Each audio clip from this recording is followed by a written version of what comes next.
Hi, Testing Gil here. Some refactoring methods have very interesting names, like extract method. Sounds like a medical procedure.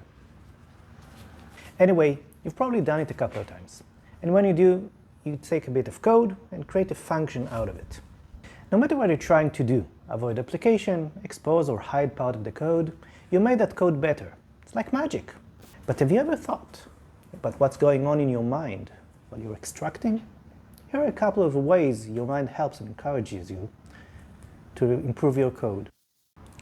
1. That bit of code doesn't belong here. It needs its own space. Your spine stingles. 2. But where to? Here, near this code, or somewhere else where it can serve all humanity better? 3. How shall we name this new piece of code? Does the code fulfill the promise of its name, or will it let us down? 4. What does this new arrival need? How can we tend to its needs? What food does it take? And what does it give in return? 5. But wait, does it actually do what it does? Shouldn't we, test it?